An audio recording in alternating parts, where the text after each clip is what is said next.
Bienvenue à tous pour cette table ronde sur le vêtement comme armure politique pour l'Ecofemina Festival. Aujourd'hui, on va accueillir Déborah Lopez, Benjamin Lenoir et Claire Dugan pour cette table ronde donc, sur le vêtement comme armure politique. Et aujourd'hui, on va voir comment notre pouvoir d'achat peut façonner le monde et comment notre carte bleue peut nous aider à faire changer les évolutions sociales et politiques. Et comme quoi, on a un vrai pouvoir avec notre pouvoir d'achat et notre carte bleue. Donc, les invités vont nous partager leur point de vue et leurs solutions et ce qu'ils ont déjà mis en place avec leurs marques et leurs projets, leur page Instagram. Et cette table ronde va durer à peu près 1h15 et après vous aurez à peu près 15 minutes de questions-réponses, mais on va vous faire interagir aussi avec des petits sondages et tout ça au fur et à mesure de la table ronde. Donc n'hésitez pas, si vous avez des questions aussi, vous pouvez lever la main. Et Ambre, qui va être facilitatrice, pourra vous apporter un des micros si jamais vous avez des questions en cours de route. Est-ce que je peux vous laisser vous présenter, du coup, Déborah, Benjamin, Kevin.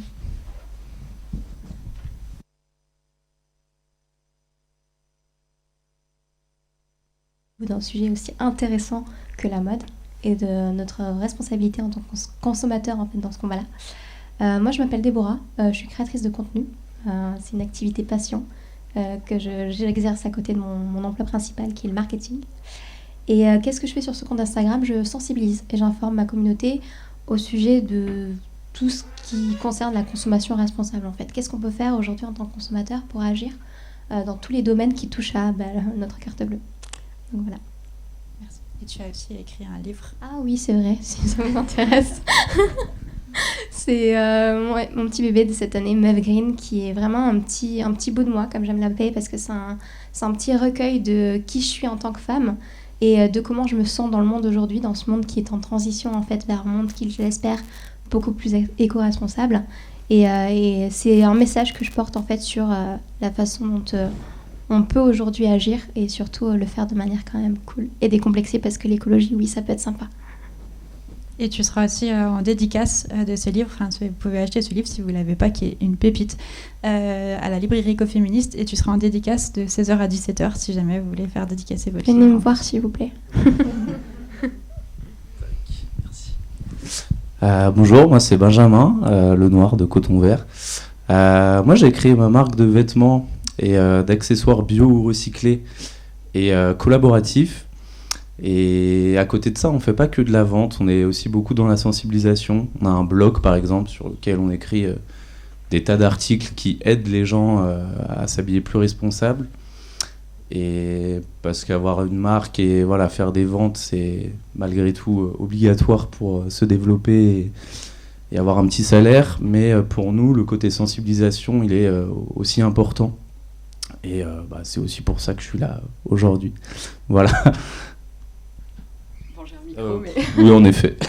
Bonjour à tous, merci d'être là aujourd'hui. Donc, je m'appelle Léa Dugan, je suis créatrice de contenu sur Instagram avec le pseudo Léa du Green. Donc, je partage mes week-ends en randonnée en France pour montrer qu'en France, on a de jolis coins et ne pas inciter à prendre l'avion. Et je suis à la fois salariée chez 1083. Donc, je ne sais pas si vous connaissez 1083. Donc, on est une marque française spécialisée dans le jean et on est aussi éco-responsable. Et donc, on a la promesse de fabriquer des jeans. Donc là, aujourd'hui, j'ai une petite salopette 1083. Donc, des jeans à moins de 1083 km de chez vous. Et là, peut-être vous vous dites, pourquoi on s'appelle 1083 ? En fait, on s'appelle 1083 parce qu'il y a 1083 km qui séparent les deux villes les plus éloignées de France. Ça fait une diagonale, à savoir Menton au sud et Porspoder au nord. Et en fait, c'est une diagonale qu'on retrouve aussi sur tous nos jeans, donc sur ma poche arrière de mon jean. Donc voilà, pour rappeler l'ADN de la marque et la fabrication française. Merci Déborah, Benjamin et Léa pour votre présentation.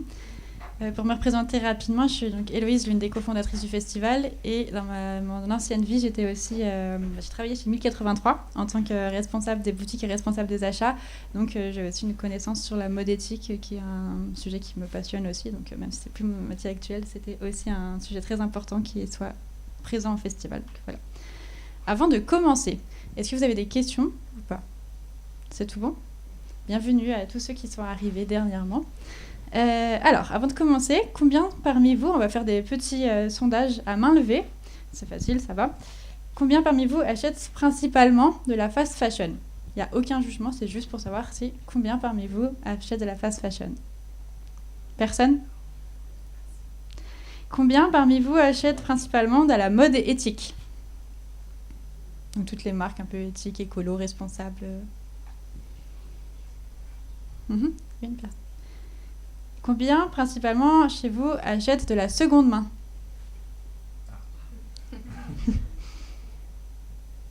Ça peut être un mix de plusieurs et tout ça. Donc c'est principalement de la seconde main. Il y a une friperie d'ailleurs qui sera là avec matière naturelle. Très bien.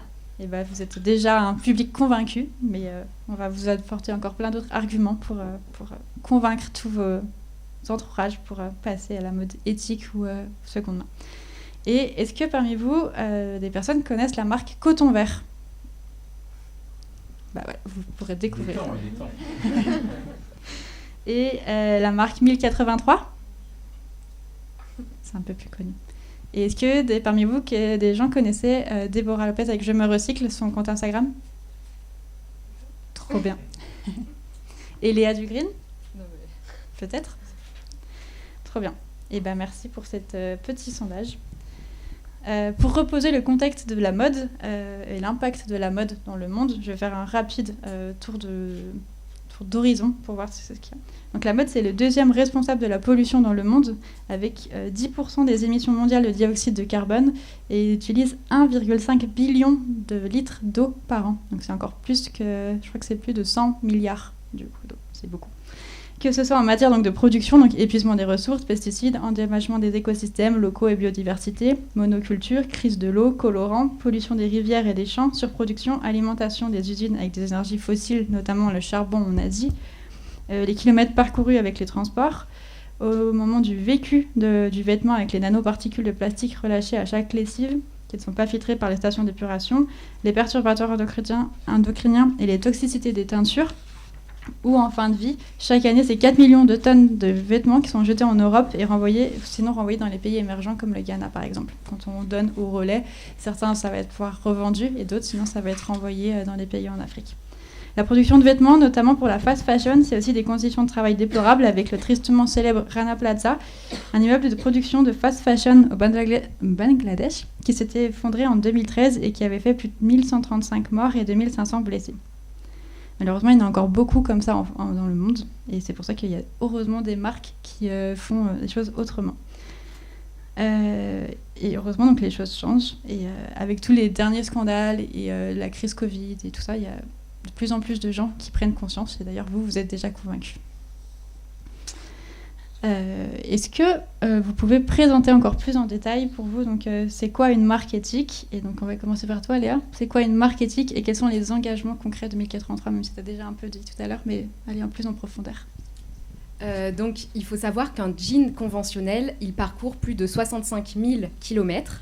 Et donc 1083, on s'est fait la promesse de fabriquer des jeans à moins de 1083 km de chez vous pour qu'ils parcourent moins de 1083 km. Donc ça, c'est le premier constat et c'est pour ça qu'en 2013, Thomas Uriez, il a créé la marque 1083 et en fait, il l'a créée en campagne de financement participatif sur Ulule. Au départ, il visait 1000 précommandes de jeans et au final, il y en a eu plus de 1000 et donc, il visait plus 100 jeans à la base et après, il y en a eu plus de 1083 et en fait, Thomas, il avait dit s'il y a plus de 1083 précommandes de jeans, eh ben, je pars à votre rencontre à vélo et je vais faire cette diagonale. Et donc Thomas, en 2014, il a fait cette diagonale à vélo. Il a dormi chez les premiers clients 1083. Et donc c'est comme ça en fait que la marque 1083 est née. Et donc elle est née via aussi une communauté sur Facebook parce que tout le monde, ils étaient dans le processus. Ils voulaient voir comment la relocalisation du jean se passait.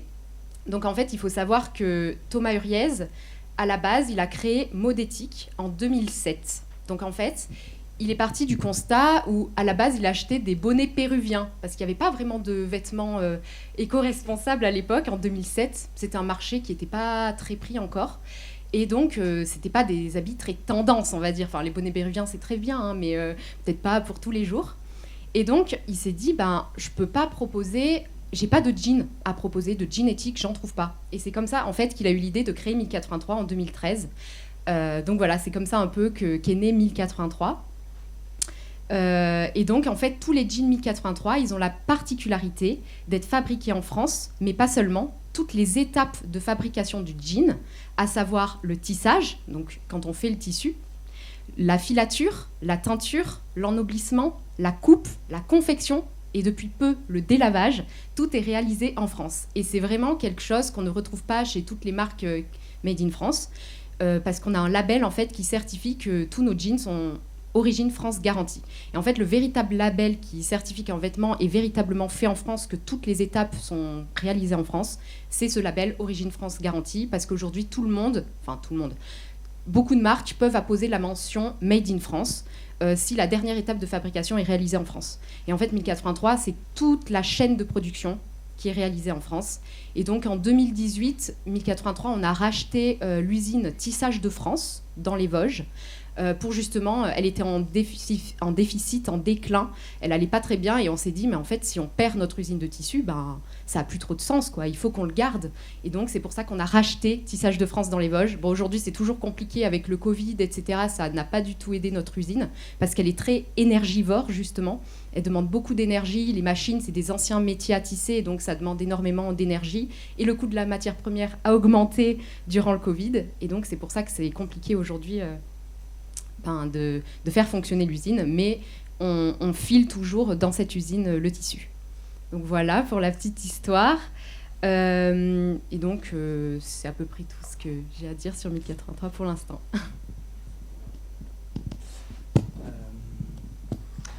C'est marrant, j'avais pas la petite anecdote sur Thomas. Ça fait très j'irai dormir chez vous. Très sympa. Essayer de reprendre la question, qu'est-ce qu'une mode éthique ou une marque éthique plus largement. Pour nous, ça peut être, c'est le choix d'utiliser des matières bio ou recyclées.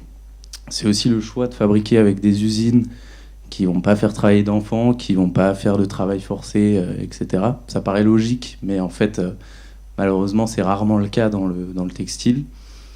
Après, pour moi, une mode éthique ou une marque éthique, c'est aussi une cohérence globale. C'est-à-dire que si on trouve un vêtement, bio, potentiellement fait dans de bonnes conditions, etc., mais que tous les employés de cette dite marque roulent en 4x4 pour aller au travail, il y a peut-être une petite incohérence là-dedans. Donc moi, c'est aussi la cohérence globale. Ça peut être aussi, en fait c'est très large comme notion, ça peut être aussi montrer plus de morphologie sur ses photos, sur les réseaux sociaux, plus de diversité. Ça peut être vraiment plein de choses. Pour nous, c'est aussi l'aspect collaboratif où en fait on va pas... j'en parlais tout à l'heure, nous on a un système en fait de création de produits collaboratifs, donc c'est-à-dire qu'on va demander à nos clients et à notre communauté quels sont leurs besoins.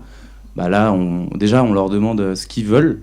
Donc en fait, ils vont voter sur notre site pour les vêtements qu'ils souhaiteraient voir sortir. Et ensuite, dès qu'on voit qu'il y a beaucoup de votes sur un vêtement, typiquement là, c'était les pulls il y a pas très longtemps, on va co-créer ce produit via un formulaire et on va leur demander vous préférez quoi, un col rond, un col V, quel type de matière, etc., etc.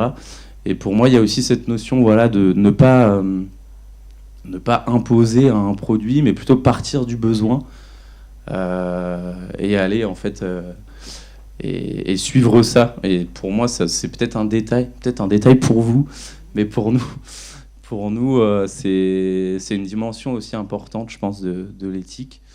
Mais voilà, la question est très large.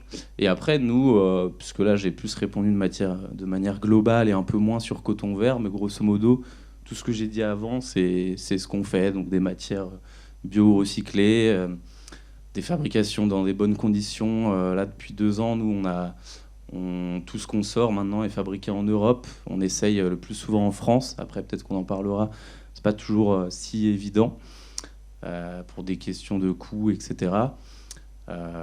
Et après, le niveau de la cohérence, nous, on est 3, on va nous-mêmes essayer le plus possible de faire nos achats auprès de petits commerçants, etc., etc. Et voilà, pour rebondir là-dessus, c'est aussi attention au greenwashing où certaines marques vont se faire passer pour une marque éthique sous prétexte qu'ils vont utiliser 10% de coton bio dans leur t-shirt. Mais en fait, tout le reste de l'entreprise sera absolument pas éthique. Donc là, c'est aussi faire attention à nous, en tant que consommateurs, au discours et aussi aux actes des marques. Mais je pense qu'il y aura un sujet sur le greenwashing où on pourra peut-être un peu plus développer. Donc voilà, pour moi, une marque éthique, voilà, c'est très global. Chacun en aura sa définition. Moi, j'englobe un peu tout ça. Voilà. Merci Benjamin. Oui, moi j'aimerais bien rebondir là-dessus parce qu'il y a une valeur qui me semble fondamentale, c'est la transparence. Aujourd'hui, en tant que consommatrice, moi j'ai à cœur en fait de consommer chez des marques qui sont honnêtes envers qui elles sont. Et c'est vrai que ça c'est pas toujours évident parce que vous l'avez bien souligné, hein, c'est impossible aujourd'hui d'être parfait dans un monde qui ne l'est pas. Du coup, il y a pas mal de contraintes, en tout cas quand on lance une marque de vêtements d'un point de vue écologique. Mais dans la mesure où on a une marque qui est respectueuse et bienveillante envers tous les acteurs de la chaîne de production, de distribution, de commercialisation et aussi dans la communication de ces produits, c'est déjà pas mal. Et surtout, qu'elle n'ait pas peur en fait de faire face à ses défauts et d'expliquer en fait en quoi elle est imparfaite. Donc la transparence, pour moi, c'est fondamental en fait dans cette question d'éthique. Ouais. Et je rejoins du coup Déborah sur la transparence aussi. C'est dans le cœur de nos missions. Je prends l'exemple 2083 hein, parce que c'est celui que j'ai en tête.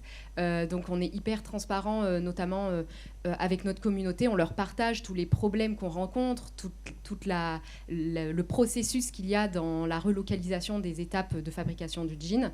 Et je rebondis aussi sur ce qu'a dit Benjamin, sur le fait qu'une marque éthique, pour moi, c'est aussi une marque qui utilise des matières premières naturelles, comme le coton bio certifié GOTS, la laine, le lin, le chanvre, voilà tout ça. Donc je suis complètement d'accord avec vous sur ce que vous avez dit précédemment. Si je peux ajouter un truc, pour moi, il y a aussi la question de alors, après, c'est contradictoire un peu avec nos métiers, mais la question de ne pas inciter trop à l'achat et d'être aussi dans la sensibilisation à consommer moins mais mieux.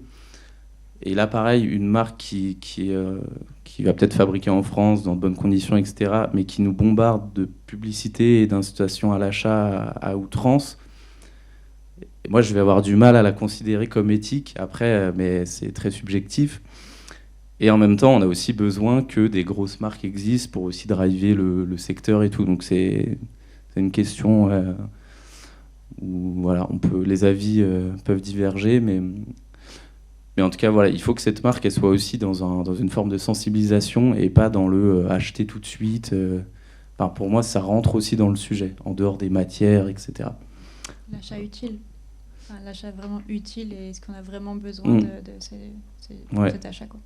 Parce qu'en fait, si on incite à l'achat, bah finalement, je ne vais pas dire on vaut pas mieux qu'une marque de fast fashion mais en fait, c'est pas si évident parce qu'on est dans un système de toute façon capitaliste où on doit vendre aussi pour payer nos loyers, etc. Donc je pense que nous, l'une de nos problématiques en tant que marque éthique, c'est aussi de trouver cet équilibre entre à la fois être rentable, mais tout en restant dans nos valeurs et sans succomber aux sirènes d'un marketing extrême, etc., etc. Et pas évident, c'est un challenge.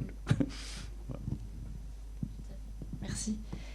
Déborah, tu voulais aussi peut-être parler de la seconde main, qui est aussi un sujet que tu parles beaucoup, c'est sur ta page Instagram, si tu veux développer. Effectivement, et puis j'ai l'impression que vous êtes tout autant concernés que moi, donc ça tombe bien. Moi, quand j'ai commencé à m'intéresser à la mode, je ne savais pas du tout où aller. En fait, je ne comprenais pas comment ça se fait qu'il y avait des matières qui étaient polluantes. Pourquoi il y avait certains vêtements qui étaient fabriqués dans des conditions atroces et qui polluaient à l'autre bout du monde. Et du coup, je me suis dit, bon, ok, comment je fais ? J'ai pas trop les moyens de payer peut-être 150 € aujourd'hui une salopette. Je sais pas trop. Donc, je vais faire de la seconde main, en fait. Je vais acheter de la seconde main parce qu'au moins, je me dis que je ne participe pas financièrement à un système aujourd'hui qui est polluant. Et et trop opaque, en fait, à mon sens. Donc la seconde main est venue comme une solution aujourd'hui et je pense que ça fait partie aujourd'hui de notre façon de consommer la mode de manière plus responsable, puisque voilà, il n'y a rien de plus écolo que ce qui existe déjà. Donc de ce point de vue-là, on est assez raccord. Maintenant, le secteur de la mode a énormément évolué. Aujourd'hui, on est sur des vêtements d'une qualité qui est beaucoup plus médiocre qu'avant, qui durent moins longtemps. Du coup, même au niveau de la seconde main, en fait, on arrive à un point où ça devient compliqué, en fait. Donc je pense qu'il faut faire attention. On parle beaucoup aussi de ces plateformes. Vinted est un exemple incroyable. Je ne sais pas si vous consommez chez Vinted aujourd'hui dans la salle, n'hésitez pas à me dire si c'est le cas. Vinted est une des plateformes qui est venue démocratiser et rendre la seconde main accessible et même l'a rendue en fait stylée. Je sais pas vous, mais moi avant la seconde main j'avais un petit peu des a priori dessus.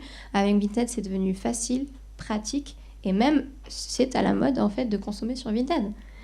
Et aujourd'hui, du coup, on se rend compte que ce genre de plateforme utilise de manière abusive tu parlais de la surconsommation, Benjamin, ça s'applique aussi sur sur la seconde main, parce que rentrer dans ce piège en fait de surconsommation, y compris pour des articles de seconde main, ce n'est pas une solution. Et finalement, on se rend compte que du coup, même comme ça, en tant que consommateur, on a toujours une responsabilité pour consommer la mode de manière plus responsable, même si c'est de seconde main, parce que c'est de notre devoir en fait de chérir en fait les vêtements qu'on achète. Voilà, même s'ils sont de seconde main, en fait, le principal c'est de les faire durer et d'éviter ce piège de la mode jetable. C'est pas parce que c'est de seconde main que je peux le remplacer et le jeter facilement. Je me dois en fait de le garder et de lui donner la vie la plus longue possible. Et ça pour le coup, ce sera vraiment responsable. Et y compris, on n'en a pas trop parlé et c'est vrai que c'est un petit peu délicat comme sujet. On a pas mal, je pense, certaines pièces de fast fashion, hein, parce que même si vous achetez de la seconde main aujourd'hui, peut-être que c'était pas le cas il y a 20 ans, parce que c'était pas du tout pareil. Par contre, si vous avez une pièce aujourd'hui, que vous la gardez et que vous la gardez à vie, ça, c'est responsable. Et donc, je pense que voilà, il faut continuer là-dedans, en fait, dans cette démarche-là, pour faire durer la mode le plus longtemps possible. Tout à fait, je suis d'accord. Je rebondis, c'est pas du tout dans le sujet, mais vraiment apprendre à prendre soin de ses vêtements et dans les techniques de lavage, par exemple, pas utiliser d'assouplissant et tout ça qui est très mauvais. Enfin, du coup, c'était les règles de lavage de chimie 83, pas plus de 30 degrés ou 40 degrés maximum et ça. Et en fait, c'est vraiment pour faire durer les vêtements à l'infini ou même mettre à l'envers les vêtements et tout. Enfin, moi, c'est vraiment quand j'ai travaillé chez chimie 83 que j'ai vraiment appris comment on lavait vraiment les vêtements, mettre à l'envers et tout ça. Et du coup, c'est vraiment pour les préserver dans le temps et en prendre soin, quoi. C'est hyper important, quoi. Concernant le marché de la seconde main, tu as déjà un peu parlé, Déborah, mais est-ce que du coup, Léa ou Benjamin, vous voulez rebondir sur ça avec vos marques ou... Ouais, c'est intéressant ce que tu disais sur Vinted, parce que eux, ouais, leur slogan, je crois que c'est « tu ne le portes pas avant le ». Donc en fait, c'est comme si ils banalisaient le fait de de se débarrasser d'un vêtement quelque part, et du coup, eux, ils banalisent complètement le fait de racheter, et donc nous, c'est justement tout ce contre quoi on lutte. Et ce que tu disais, oui, l'entretien, etc., des vêtements, ça, c'est complètement dans le consommer moins. C'est parce qu'avant de consommer mieux, peut-être des vêtements plus qualitatifs, plus éthiques, etc., c'est déjà peut-être limiter nos achats de vêtements, commencer par là. Et puis, et ça peut permettre de faire des économies et d'avoir aussi plus d'argent pour acheter peut-être des vêtements d'un peu meilleure qualité et plus éthiques. Mais voilà les petits ajouts. Je sais pas, Léa, si tu... Donc en fait, la seconde main, il faut savoir que ça fait partie de l'économie circulaire. Je ne sais pas si vous en avez un peu entendu parler. Donc l'économie circulaire, c'est au plus global, c'est apprendre à mieux trier les déchets. En fait, durant tout le cycle de vie du produit, c'est apprendre à mieux le gérer, ce produit, et à le fabriquer de manière responsable, mais aussi au cours, à la fin du cycle de vie, apprendre à le recycler ou le réutiliser. Bref, le but, c'est de ne pas produire plus de déchets que de base. Donc, 1083, donc, c'est au cœur de notre mission, l'économie circulaire. Et donc, dès le lancement de 1083, je dirais 2 ans plus tard, Thomas et toutes ses équipes ont pensé justement à une offre d'occasion. Donc en fait, il y avait des clients justement qui disaient sur Facebook « Ah, mais moi, mon jean, il me va plus, j'ai pris un peu de poids, comment je peux faire pour le revendre ? Parce que c'est dommage que je ne le porte plus. » Et du coup, Thomas, il s'est dit « Ah ouais, mais en fait, il faudrait qu'on puisse le revendre dans nos boutiques, en fait, ces jeans. » Et donc, c'est de là qu'est née la première offre d'occasion 1083. Donc en fait, quand vous avez déjà porté un jean, que vous l'avez lavé et que vous êtes sûr que vous n'allez plus vous en servir, vous pouvez le ramener chez 1083. Et donc, tu me dis si je me trompe, hein, Héloïse, parce que je sais que tu as participé aussi à ça. Donc, une fois qu'on donne notre jean chez 1083, et une fois qu'il sera vendu, eh ben, on va reverser l'intégralité du montant. Donc, on ne va même pas se prendre une commission, hein, comparé à d'autres marques qui se prennent toujours une com. Nous, on reverse 100% de la vente sur le compte client. Il faut bien sûr qu'on soit client chez 1083 et on peut revendre que les jeans 1083, hein, bien sûr. Et on redonne 100% de l'argent de la vente sur son compte client. Et comme ça, le client pourra de nouveau acheter un jean 1083 ou autre chose. Donc voilà, ça c'était notre première offre d'occasion. Et ensuite, on a lancé l'offre second choix. Donc en fait, les seconds choix, ce sont des jeans qui n'ont jamais été portés, mais qui ont un défaut de fabrication. Alors c'est normal, hein, quand on produit des jeans, il y a forcément des jeans qui vont avoir un défaut. Ça peut être un défaut lié au tissu, donc un problème de teinture, ça s'est mal passé, ou ça peut être un problème de tissage, un fil qui a cassé, etc. Ou ça peut être aussi un jean lors de la confection qui a eu un défaut de couture. Donc voilà. Donc ces jeans, en fait, nous, on ne veut pas les gaspiller, on ne veut pas les jeter, on trouve que c'est dommage, parce que c'est clairement des jeans qui peuvent être portés. Et donc, on a mis en place une offre de second choix. Donc à la base, c'était qu'en boutique, à Romans et à Paris. Et puis, là, en mai, on a changé de site internet, on a migré, on a effectué une grosse migration. Et donc, aujourd'hui, vous pouvez retrouver ces jeans second choix sur Internet.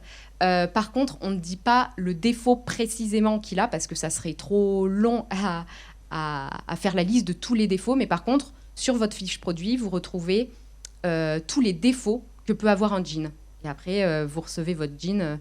Après, le plus simple, c'est quand même de venir en boutique, de voir les jeans. C'est toujours plus simple. Mais voilà, c'est pour les personnes qui ne peuvent pas forcément se déplacer à Paris ou à Romans-sur-Isère. Donc oui, pour recontextualiser, en fait, 1083, on a 5 boutiques en France. Donc on en a une à Paris, qui est 100% 1083. Une à Romans-sur-Isère, qui est toujours Modétique X 1083. Vous vous souvenez, la marque de base qu'avait créée Thomas en 2007. Et ensuite, on a Nantes, Grenoble, Lyon. Voilà, c'est ça. Donc ça en fait 5. Et après, on a 130 revendeurs partout en France pour justement acheter son jean au plus près de chez soi, et pas faire des kilomètres pour acheter un jean. Donc voilà, c'est comme ça qu'on a pensé notre offre de seconde main, parce que c'était dans notre mission d'économie circulaire de proposer une alternative aux clients, mais aussi aux clients qui souhaitaient acheter un jean moins cher, parce qu'il faut savoir qu'un jean 1083, on paye la relocalisation de toute la filière du jean, et donc c'est en moyenne 129 € le prix d'un jean. Et donc tout le monde ne peut pas se permettre d'acheter un jean à ce prix-là, et c'est pour ça qu'on a développé l'offre de seconde main. Rebondir là-dessus, nous on fait un peu la même chose, on les a pas appelés les seconds choix, mais les vêtements moches, pour rebondir sur les fruits et légumes moches. Et effectivement, impossible de pas avoir un petit défaut de temps en temps. Et donc nous, c'est trouvable sur notre site cotonvert.com, rubrique vêtements moches. Ça peut être, parfois il n'y a même pas de défaut, c'est juste que c'est des prototypes qu'on n'a finalement jamais sortis, donc il peut être aussi neuf sans défaut. Et ce qui est cool, et tu l'as dit juste avant, c'est que du coup, c'est des prix aussi vachement plus abordables pour tout le monde. Donc ça contribue à démocratiser aussi cette mode plus éthique. Et nous, on essaye quand même parce que nous, on est quasi exclusivement en ligne, donc on précise quand même quels sont les petits défauts, ou alors si c'est juste un proto qui n'a jamais vu le jour, etc. Mais effectivement, généralement, c'est une micro-tâche à peine perceptible. Et après, quand c'est des défauts plus importants, là, on ne les vend pas. Là, on va les donner à des assos. Si c'est encore portable, mais qu'on se dit, là, on ne va quand même pas le vendre, là, on va les donner à Emmaüs, ce genre d'association. Et voilà, nous, c'est pas vraiment de la seconde main, parce que c'est des vêtements qui n'ont jamais été portés. Mais nous, ouais, comme on est en ligne, ce serait trop compliqué genre, de recevoir les colis, et puis ça générerait des émissions de carbone, etc. Mais en tout cas, c'est complètement lié. Neuf éthique, seconde main, je pense qu'il y a quelque chose à... il y a des synergies à faire et essayer justement de ne pas opposer ces deux secteurs un peu différents. Et après, moi, j'ajouterais quand même un truc sur la seconde main. Moi-même, je consomme de seconde main. Là, j'ai un jean... malheureusement, c'était pas un 1083. Il faudrait qu'il y en ait plus de seconde main. C'est un Levi's, mais que j'avais eu genre à, je sais pas, à 15 balles au foyer de Notre-Dame des Sans-Abris, dans les bric-à-brac, là. Mais par contre, moi, après, je suis pas très objectif parce que j'ai ma marque de vêtements neufs, mais j'essaye de faire 50-50 entre les achats de seconde main et de neuf éthique. Pourquoi ? Parce que si j'achetais tout de seconde main, quelque part, je soutiendrais pas ce marché un peu parallèle des marques qui essayent de produire mieux et différemment, et en fait de prendre le problème à la racine dès la fabrication. C'est peut-être je consomme aussi de seconde main du coup, mais pour moi c'est peut-être le problème de la seconde main, c'est que quelque part on déplace un peu le problème et on va pas changer le truc à la racine, à la fabrication. Et quelque part, si on consomme que de seconde main, est-ce que inconsciemment on n'entretient pas un peu ce système de fast fashion où en fait il restera plus que des marques, des grosses marques que je vais pas citer. Et donc pour moi, l'idéal, ce serait de faire un peu moitié-moitié, chacun avec nos budgets, etc. Mais c'est l'idée aussi de soutenir ces petites marques de vêtements neufs pour proposer aussi un autre modèle. Sinon, je crois qu'on tombe en fait soit seconde main, soit fast fashion.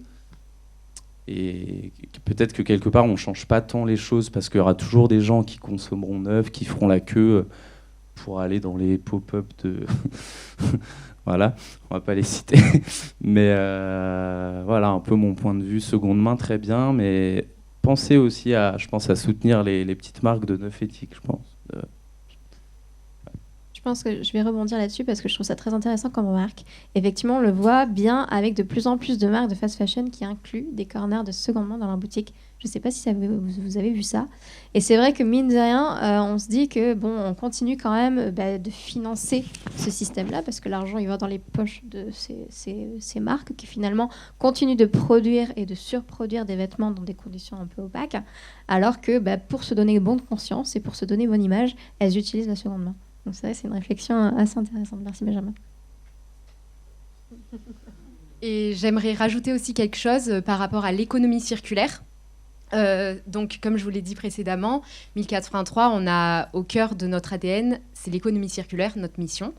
Et donc, on a lancé aussi plusieurs projets d'économie circulaire, en lien avec l'économie circulaire, à savoir le projet Infini.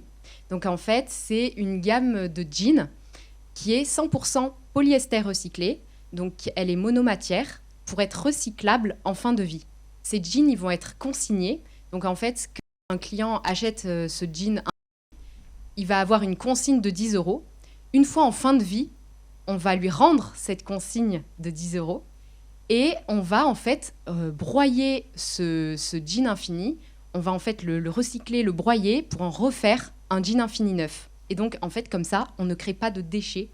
Et donc, on a aussi mis un produit pour éviter que des microplastiques se déversent dans les océans. Donc, aussi, on a réglé ce problème-là. Comme ça, il n'y a pas de microplastiques parce que je sais que c'est un sujet en ce moment, dont on parle beaucoup. Donc, voilà, ça, c'était notre premier projet d'économie circulaire chez 1083. Et ensuite, on a également le projet Mon Coton. Donc, je ne sais pas si vous en avez entendu parler parce que ce projet, on s'est associé avec le Slip français, donc nos confrères, pour en fait recycler le coton des anciens slips et des anciens jeans pour récupérer les fibres de coton, recycler ce coton et en faire des jeans en coton recyclé. Et donc ça, c'est un projet sur lequel on travaille depuis 2018. Donc ça prend du temps, forcément, ça demande beaucoup de moyens. Et c'est un projet qui est soutenu et financé par l'ADEME. Donc voilà. Et ensuite, ce projet, donc on le retrouve dans un projet qu'on a sorti pour nos 10 ans, parce que 1083, ça fait 10 ans, là on est en 2023, qu'on a été lancé.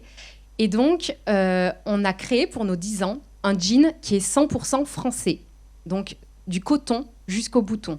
Donc là, vous dites, mais le coton, Léa, ça pousse pas en France, ça pousse en Tanzanie ou autre part. Mais non, là, on a réussi à mettre la main sur du coton qui est produit dans le Gers et dans la Drôme, donc où nous sommes, 1083. Donc en tout, on a récolté 1,8 tonnes de coton de Gers et de la Drôme. On les a mélangés.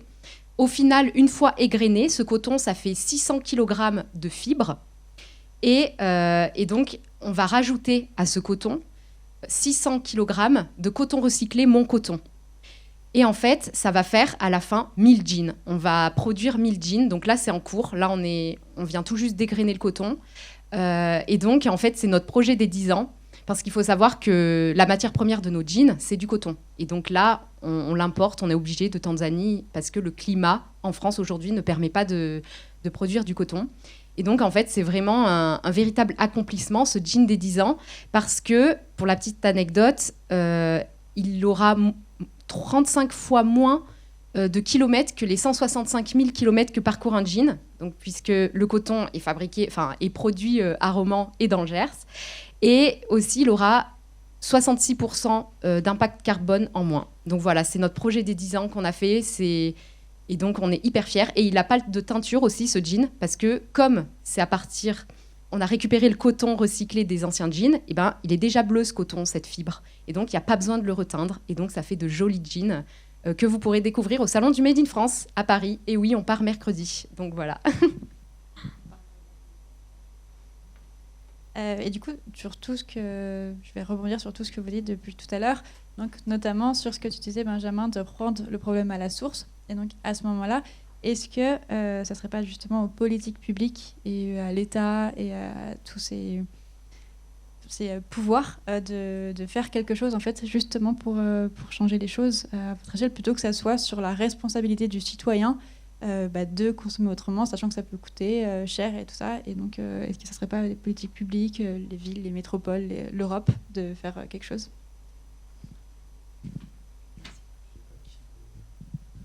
Bah si, ça serait bien. Il faudrait qu'ils se bougent un peu. Ça, on pourrait envisager, on en avait discuté, à potentiellement un système de bonus pour les marques qui fabriquent bien, entre guillemets, et peut-être de malus ou de taxes pour les marques les plus polluantes. Après, une fois qu'on a dit ça, c'est pas si simple à mettre en place parce que avec les lobbies, etc. Et du coup, ce serait peut-être aussi le rôle des citoyens quelque part d'influencer aussi peut-être vers ces politiques-là, etc. Après, que faut-il faire ? Là, on l'a un peu dit, mais comment ? Là, ça me paraît plus compliqué. Je ne sais pas si tu as un élément de réponse, Déborah. Ouais, je pense qu'effectivement, les politiques aujourd'hui ont une grande responsabilité. Elles ne prennent pas encore forcément, ou alors elles font des petites choses, mais à petite échelle. Moi, je me rappelle de la loi Devoir de vigilance qui a été votée en 2017 en France et qui est une loi en fait qui ne concerne pas que les marques de mode, mais un petit peu toutes les entreprises pour leur dire, écoutez, s'il vous plaît, essayez de faire attention à la planète et d'avoir un peu des valeurs éthiques. Mais à côté de ça, il n'y a pas vraiment de sanctions qui sont prévues, il n'y a pas vraiment d'application en fait de cette loi. C'est juste une loi de prévention. Donc c'est vrai que si les lois aujourd'hui existent mais ne sont pas assez ambitieuses, ne prévoient pas des modes d'application et ne prévoient pas des sanctions, aujourd'hui elles ne servent pas à grand-chose. Donc c'est vrai que là, moi j'attends des politiques qu'ils soient beaucoup plus, force de proposition et mettre en place de vraies choses pour contraindre en fait certaines entreprises à agir de manière plus responsable.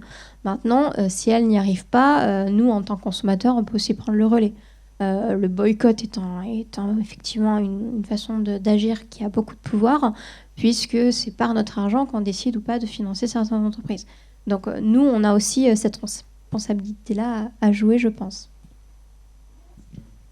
Ça peut être s'engager peut-être dans différentes assos. Il y a notamment l'asso En Mode Climat qui réunit un groupement d'entreprises justement du textile qui veulent faire bouger les choses. Je ne sais pas si c'est seulement dédié aux marques textiles ou si tout citoyen peut s'engager là-dedans. Je suis pas encore expert sur ce sujet-là. Mais oui, c'est sûr que. Mais après, moi, quelque part, peut-être, je suis un peu résigné. Je crois pas que ce soit le cœur du projet de ce gouvernement, que l'écologie soit au cœur de leur volonté politique. Mais on peut toujours être agréablement surpris, peut-être. Mais... Mettre en place des petites choses, mais encore une fois, c'est Ouais. ambitieuse. En 2022, il y a la loi AGEC qui est passée pour contraindre les marques à arrêter de détruire leurs invendus. C'est quand même aberrant de devoir en arriver là pour éviter de gaspiller des choses, mais au moins ça a été mis en place et aujourd'hui une marque, en tout cas sur le territoire français, parce que ça aussi c'est Oui, un c'est sujet. ça. Parce que du coup, ils détruisent ailleurs. Exactement. Mais bon, au moins en France, il y a eu ça qui a été mis en place. Donc il y a des petites choses. On sent que certains sujets sont abordés, mais pas encore à la hauteur, en tout cas, de nos attentes. On aimerait que ça aille un peu plus vite, parfois. Et aussi, à partir de 2024, je ne sais pas si vous en avez entendu parler, il y a une législation en Europe qui va être mise en place concernant des Nutri-Score, un peu comme on a pour la nourriture sur les emballages. Donc là, ça serait du Nutri-Score textile sur les vêtements.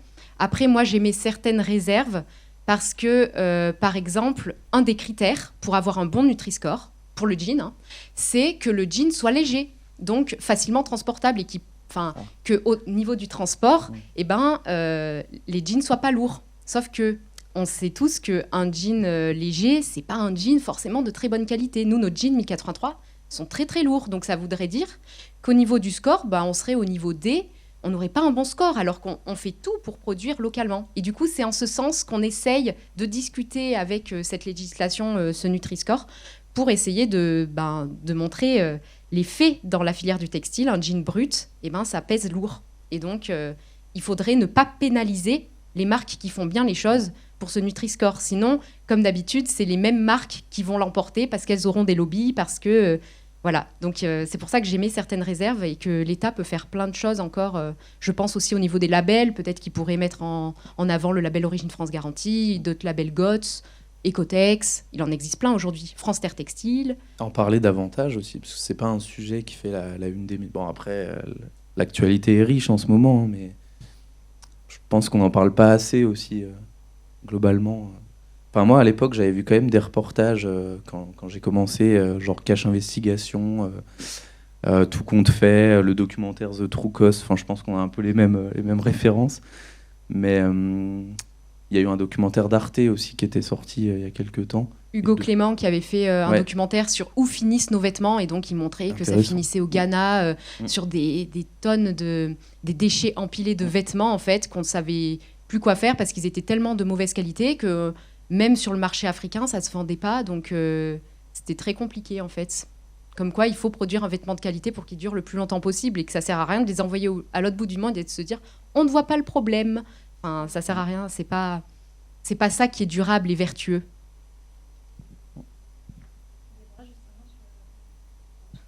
Déborah, justement, tu rappelles dans ton livre qu'on ne peut pas directement voter les lois à nous, mais après, justement, forcer les grandes entreprises polluantes, mais on peut faire d'autres choses. Donc, tu as déjà commencé à parler de ça. Est-ce que tu veux approfondir ou pas sur ce sujet ? Oui, je pense que même si on ne comprend pas trop aujourd'hui la politique, parce qu'on ne s'y intéresse pas forcément, on a quand même une responsabilité en tant que citoyen, en tant qu'éco-citoyen, pour essayer de comprendre en fait ce qui se passe et de ne pas hésiter à lire les programmes, de ne pas hésiter à écouter en fait ce qui nous représente en politique pour justement essayer de comprendre et d'agir avec le vote. Aujourd'hui, c'est notre principal outil et je trouve ça dommage de ne pas l'utiliser parce que c'est un moyen de s'exprimer comme un autre. Donc ça, on peut le faire. On peut boycotter les entreprises, on en a parlé. Et après, c'est vrai que toutes les associations, il y a aujourd'hui plein de choses qui se passent. L'Éco-Féminin Festival, je pense, est un très bon exemple, parce que du coup, ça nous permet de se rencontrer, d'aborder plein de sujets intéressants. Il y a plein de choses, des initiatives éco-citoyennes, des initiatives des collectivités. Et donc, n'hésitez pas aussi à vous renseigner sur ce qui se passe près de chez vous. C'est Déborah. Et justement, je rebondis sur ça. Cet après-midi, à 14h, dans cette salle, il y a la table ronde de l'écoféminisme en politique. Et justement, avoir plus de femmes écoféministes ou de femmes ou d'hommes ou de personnes écoféministes en politique, ça peut aussi aider à faire cette transition. Parce que justement, l'écologie, c'est pas juste faire moins de pollution, moins de relocaliser. C'est aussi, on va en parler plus tard, mais c'est vraiment les conditions de travail, etc.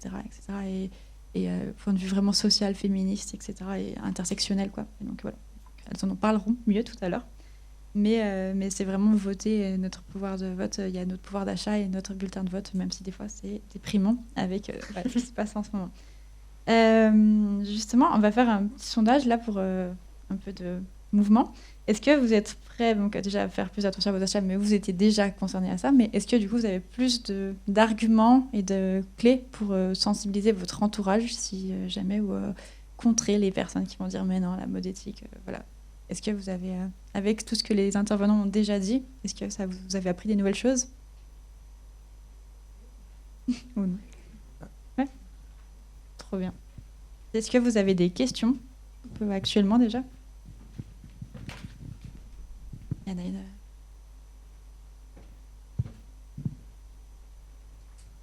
Merci beaucoup. Merci beaucoup pour vos interventions qui toutes étaient très intéressantes. Je vais essayer peut-être de complexifier encore plus les choses. C'est un petit peu ma spécialité. Alors, pour tout vous dire, moi je suis originaire d'un pays du Sud qui s'appelle Madagascar, qu'on a connu notamment parce qu'il a fait partie de ces premiers pays où se sont installés ce qu'on appelait les premières zones franches textiles, au tout début des années 1990. Donc il y a eu Madagascar, il y a eu l'île Maurice aussi. C'était souvent des entreprises donc, internationales, il faut le dire, occidentales, qui s'installaient dans ces pays-là parce que le coût de la main-d'œuvre était moins cher, et notamment pour tout ce qui était filature, laine, coton, etc.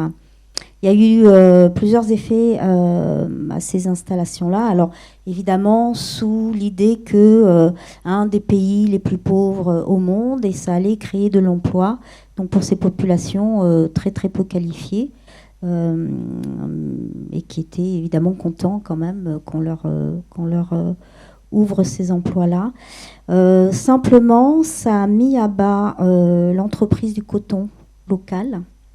Nous avions un coton qui était de très très bonne qualité à l'époque, qui a périclité, puisque le fil finalement arrivait d'ailleurs. On ne faisait plus que le tisser. Donc moi, c'est depuis le début des années 1990, on va dire que je suis un petit peu conscientisée aussi sur les matières premières en tout cas. Et puis aussi, il y a eu un autre effet, et là, pour le coup, au début des années 2000, donc vous avez compris que je suis beaucoup plus âgée que vous, puisque certains d'entre vous, à l'époque, n'étaient pas nés.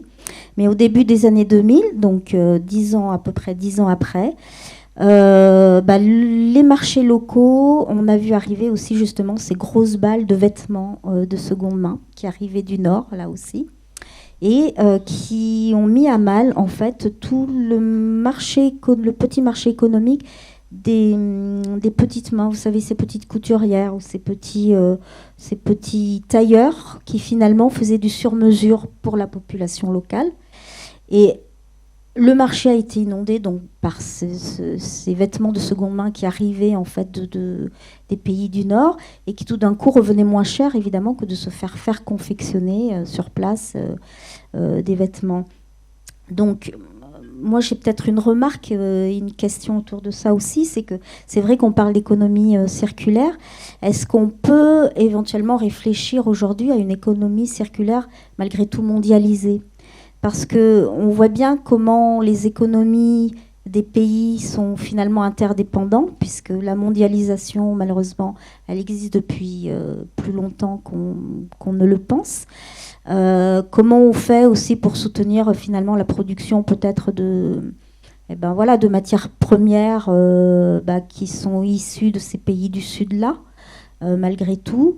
Je pense notamment à une matière première aussi venant de Madagascar, puisque le terme lui-même est un terme d'origine malgache, par exemple, qui est le raffia. À Madagascar, on produit beaucoup de produits à base de raffia, notamment dans les accessoires, les sacs, les chapeaux, ce genre de choses.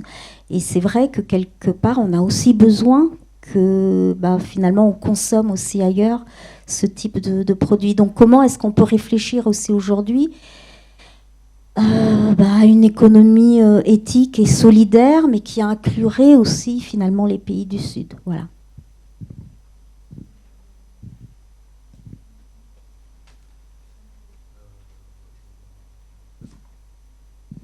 Bonjour. Je pense que c'est le sujet du commerce équitable. Moi, je connais un peu le sujet parce que j'étais bénévole chez Artisans du Monde. Je ne sais pas si ça vous parle. J'ai fait 4-5 ans là-bas, un service civique. Et ouais, effectivement, c'est un peu tout le paradoxe entre est-ce qu'on soutient les pays du Sud, donc qui sont plus lointains, mais qui ont peut-être besoin aussi de notre aide, etc. Ou est-ce qu'on est un peu dans l'ethnocentrisme à vouloir fabriquer absolument chez nous, etc. Voilà, c'est compliqué de répondre. Moi, je me situe un peu entre les deux. Parce que de base, nous, on a travaillé avec l'Inde en commerce équitable, donc labellisé Fairtrade, etc.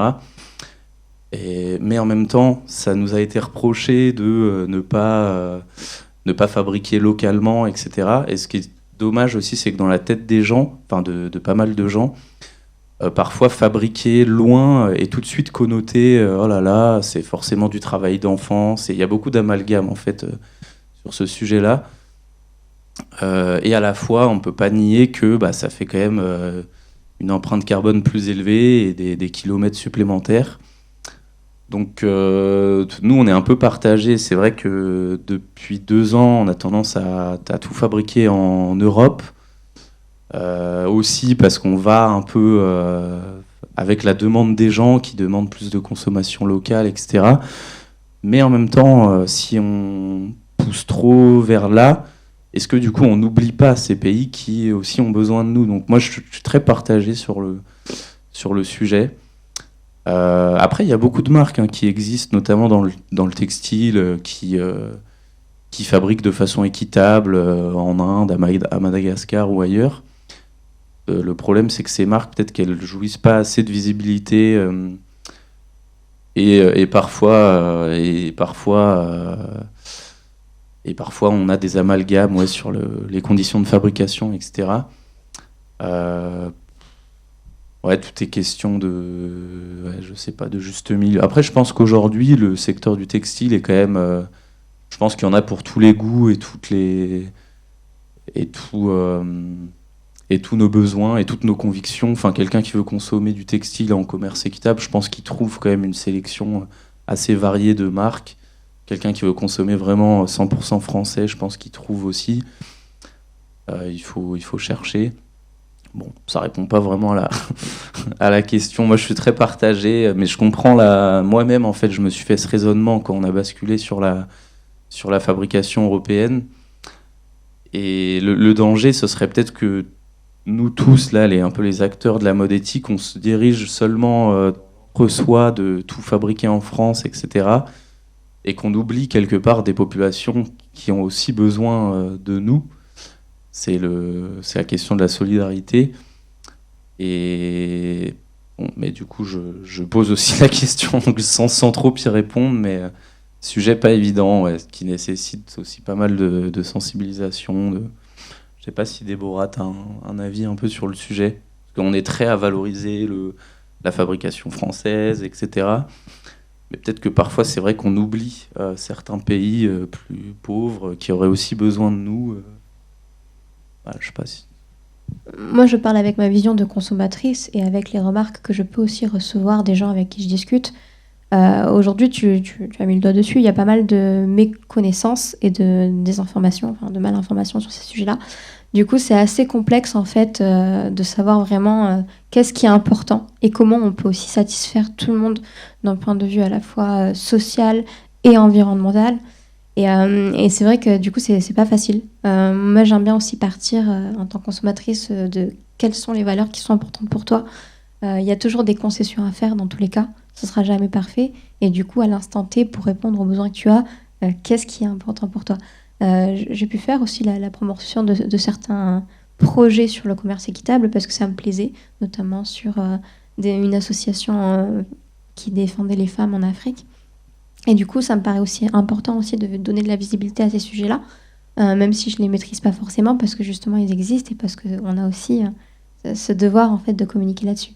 Donc ouais, je pense que c'est très propre à l'individu aujourd'hui, tant que le sujet, et aussi d'un point de vue écologique, est très complexe au niveau mondial. J'ai pas l'impression que même nos gouvernements savent exactement par quel bout prendre le sujet. Donc en tant qu'individu, c'est encore plus complexe. Donc voilà, soyons solidaires, c'est sûr, mais je sais pas.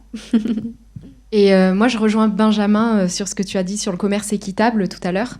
Donc, quand je vous avais parlé de Modétique, que Thomas avait créé en 2007, donc les bonnets péruviens, il n'allait pas les acheter en France. Il les achetait justement pour soutenir l'économie locale de certains pays qui produisaient des bonnets péruviens, et c'était dans les coutumes et traditions. Et donc, en fait, Thomas, il sélectionnait les vêtements qu'il souhaitait vendre sur Modétique avec des critères bien précis, comme c'était coton biologique, commerce équitable, fair trade, il y avait aussi GOTS, il y avait quoi d'autre, bio. Acheteuse, c'était bio, éthique, du coup vraiment responsable au niveau fabrication et tout ça, conditions de fabrication et de travail, que ça soit pas trop cher, que ça reste accessible, et ouais, c'est que ça soit bio principalement. Et du coup, donc on vendait des marques qui n'étaient pas forcément made in France. Voilà, vous l'avez compris. Et donc, au final, les clients, depuis 2 ans, là, ils ne comprenaient plus trop la différence entre 1083, une marque de jeans française, mais vous revendez des vêtements fabriqués en Inde, fabriqués en Tunisie, etc., mais qui sont certifiés commerce équitable. Et en fait, ça perdait un peu les gens. Et donc, ce qu'on a fait, c'est que depuis notre migration de site internet, on n'achète plus de marques éthiques, de pays étrangers. On va revendre que des marques françaises en perma-industrie, ce qu'on appelle, c'est-à-dire avec des partenaires de la filière française, le CIP français, il y en a plein, hein, le CIP français, Belleville, les Hirondelles, bref. Et donc voilà, aujourd'hui, les consommateurs étaient un peu confus, et c'est pour ça que 1083, là, on a arrêté d'acheter sur Modétique des vêtements non made in France. Non éthiques, pardon. Merci. Je vais rebondir rapidement sur ce que tu disais, et après on va passer à la suite, que du coup, ça passe très vite le temps. Si jamais dans le livre de Thomas Made in France, il propose, ça ne veut pas dire que ça va être la solution idéale, mais il propose en fait de faire des économies circulaires, c'est ce que tu disais, il y a plein de savoir-faire, par exemple, dans tous les pays, et en fait que chaque pays, chaque région, même en France, c'est des savoir-faire, par exemple la dentelle de Calais et tout ça, chaque pays, région se refocalise sur sa spécialité et vraiment relocaliser tout ça, mais en restant ouvert sur le monde et en faisant profiter le raffia à tout le monde, mais en ayant les connaissances et les compétences, tout en respectant le commerce et la production, etc. Voilà. Mais du coup, il explique très bien dans son livre ce sujet, et c'est juste une piste. Voilà. Après, on va passer à autre chose. Je vais rajouter quelque chose. Donc, 1083, on n'exporte pas nos produits à l'étranger. En fait, on s'appelle 1083, c'est pas pour revendre des produits, je sais pas, sur le marché anglais, par exemple. Ça n'aurait pas de sens. Et du coup, en fait, on s'est dit que si on souhaitait revendre en Angleterre, on créerait une autre marque là-bas. Et du coup, en fait, je pense que c'est pertinent. Si on souhaite, par exemple, revendre à Madagascar, on créerait une marque qui s'appellerait pas 1083, mais peut-être la diagonale dans Madagascar que fait la distance la plus éloignée entre le nord et le sud. Et donc, en fait, on recréerait toute une filière dans le pays en question. Voilà, je pense... recréer tous les process de A à Z, mais dans les pays localisés. Donc on va passer aux autres questions et aux autres... parce que c'est très passionnant, mais on pourrait passer pendant des heures, surtout qu'on a tous beaucoup de choses à dire. Et donc la table ronde, c'est donc sur vêtements comme armure politique, et notamment sur une mode plus inclusive et écoféministe. On sait que dans la mode, on voit souvent les mêmes profils, des femmes minces, blanches, valides et sans défaut ou photoshopées, ce qui peut complexer du coup certaines, et une invisibilisation des autres personnes et des autres femmes et des autres profils qui existent et qui sont en fait la majorité des personnes en fait ce qu'on voit dans les mannequins.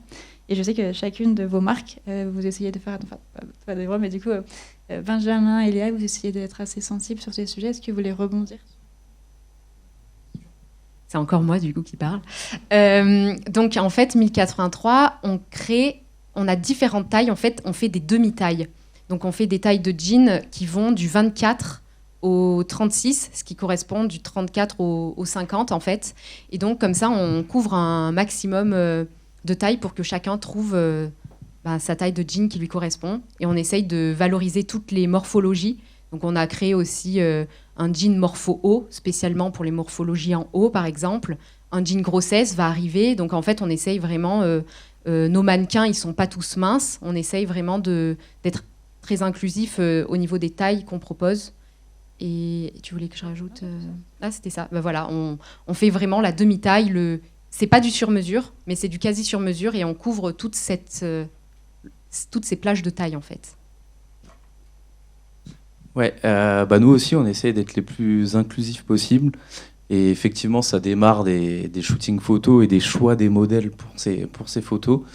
Et du coup, nous, on prend... Là, par exemple, vous pourriez toutes et tous participer à un shooting. Nous, on fait appel parfois à nos clients, à nos potes, à nos familles. Et j'essaye, quand je fais la sélection, de prendre un maximum de diversité, que ce soit tu l'as dit, dans les morphologies, que ce soit aussi dans les couleurs de peau, que ce soit dans les âges aussi, mettre des personnes plus âgées aussi à l'écran. Pour nous, c'est très important. Et après, dans les faits, nous, généralement, on vend jusqu'au XXL, voire triple XL pour certaines références. Et ouais, ça, c'est carrément un point, je pense, en ce qui concerne la mode éthique. Est-ce que j'avais un truc à rajouter ? Non, c'est ça. Nous, max de diversité. Et on a un groupe, en fait, Facebook, projet photo coton vert. Et en fait, à chaque fois qu'on va faire des photos pour un nouveau vêtement, par exemple, on poste nos besoins et on essaie d'avoir un max de candidatures, entre guillemets. Et souvent, ça se passe très bien, il y a une bonne ambiance, etc. Et après, s'il y a un détail quand même sur ce sujet-là, nous, on va sortir de la lingerie là, bientôt, en novembre, normalement. Et typiquement, une demande que j'ai faite à la photographe, c'est de ne pas retoucher tout ce qui est peau d'orange, etc. Petits défauts, entre guillemets.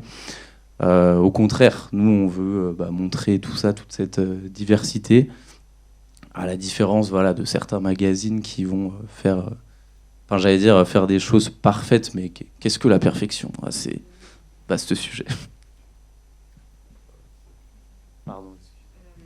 Et du coup, j'ai oublié de rajouter, donc on propose différentes tailles, mais aussi différentes longueurs. C'est-à-dire qu'en longueur, vous aurez du 30 au 36. Donc vraiment, vous avez un jean quasi sur mesure, quoi. Et je voulais rajouter quelque chose, je crois. Ah oui, c'était par rapport aux mannequins. Donc nos photos e-commerce, ce sont des salariés chez Mi83 qui prennent la pause. Donc entre une heure de pause, là on se dit, bon allez, il faut faire vite les photos pour le jog jeans. Et donc on va être la comptabilité qui va se prêter au jeu et faire le shooting. Donc voilà, et aussi les mannequins de toute couleur de peau et toute morphologie. C'est aussi notre communauté. On leur demande, le jean grossesse, est-ce que vous connaissez quelqu'un dans votre entourage qui est enceinte, etc. Et du coup, on peut shooter les vêtements avec toutes les morphologies possibles. Merci. Tout à l'heure, Déborah, tu parlais de la communication, et notamment, par exemple, dans tout ce qui est communication, il y a aussi les shootings photos, les défilés et tout ça, et du coup, notamment le bon traitement des mannequins. Est-ce que tu veux creuser un peu plus, justement, dans l'inclusivité ? Oui, effectivement, on parle beaucoup des valeurs que doit véhiculer une marque éthique, et ça va, y compris, on abordait le sujet sur la communication. On a entendu des choses qui se passaient sur les podiums, sur les mannequins, sur la façon dont on traite aujourd'hui les gens qui font vendre les vêtements. Et ça me paraît essentiel aujourd'hui, quand on est une marque, de faire attention à ça. Souvent, une marque, vous savez, elle sous-traite, elle ne sait pas trop. Elle cache un petit peu les yeux là-dessus, alors que finalement, de choisir, et je trouve que c'est assez intéressant ce positionnement de se dire, on sait qui portent nos vêtements, on sait qui sont sur la photo, et on sait dans quelles conditions en fait ces photos ont été prises. Je trouve ça important parce que du coup, ça évite le mauvais traitement qu'on peut avoir sur le mannequin. On parle évidemment de l'apparence, mais pas que. Il y a aussi, il y a eu des scandales sur des personnes qui travaillent dans des conditions incroyablement insupportable, des heures à attendre dans le froid juste pour avoir une jolie photo. C'est quand même pas très éthique tout ça. Donc je pense que c'est important de le garder en tête. Et justement, quand on est une marque, de faire attention à ça en fait. Comment je vends mes vêtements ? C'est quoi l'image et le message que je fais passer aussi à travers ma photo ? Pas qu'uniquement à travers le vêtement. Merci. On a fini sur ce sujet-là. Justement, aussi, c'était sur l'anorexie et tout ça, mais du coup, c'est tout ça. Et maintenant, on va passer sur le dernier chapitre. C'était sur justement les vêtements comme armure politique. On sait que la société impose des normes strictes en matière de mode et de beauté, notamment vers les femmes, et que notre apparence et nos moyens, nos vêtements, c'est vraiment notre armure pour le monde et diffuser notre message, notre personnalité, notre identité à travers nos vêtements. Et les femmes, on est beaucoup plus scrutées à travers nos vêtements, ce qu'on porte, notre attitude, plutôt que nos actes. Et on le voit par exemple avec les femmes politiques et tout ça. Et donc voilà, est-ce que vous auriez des exemples de personnes qui ont pris la parole à travers leurs vêtements comme armure politique et comme pour faire passer des messages politiques? Je pense qu'on le fait tous un peu de manière indirecte en fait. Et c'est ça qui est intéressant au final. Aujourd'hui, le vêtement, son rôle, c'est pas que de nous couvrir. De manière indirecte, même si vous ne le choisissez pas, vous transmettez un message à travers la façon dont vous vous habillez. Et je pense que c'est intéressant parfois de se poser la question de quel est le message que je veux transmettre. Pas uniquement sur le choix de la forme ou de la couleur du vêtement, mais aussi sur son origine et sa fabrication. Parce que finalement, quand on porte une marque, on porte ses valeurs d'une certaine manière. Et c'est important de se poser la question. Après, il n'y a pas que... C'est vrai que Claire n'est malheureusement pas là aujourd'hui, mais elle est un incroyable exemple parce qu'elle a choisi de créer une marque à la fois féministe sur ses valeurs, mais aussi avec des messages. En fait, c'était explicitement écrit sur les t-shirts. Tu le portes très bien, Héloïse. Sur les messages qu'elle voulait transmettre, en fait, c'était écrit. Et aujourd'hui, c'est vrai que nos vêtements peuvent aussi nous servir à faire ça, en fait, à faire passer des messages. Et je trouve ça hyper inspirant. Il y a plein d'exemples, on peut en citer plein, mais moi j'apprécie aussi beaucoup quand je m'intéresse un petit peu à la mode, aux marques et aux célébrités. Et quand j'ai vu au Met Gala plein de célébrités soit reporter d'anciens vêtements, soit porter des vêtements upcyclés, je trouve ça chouette, quoi. Je me dis, c'est cool, ça change. Les consciences, en fait, sont de plus en plus fortes, les mentalités évoluent, et c'est bon signe, en fait, pour la suite.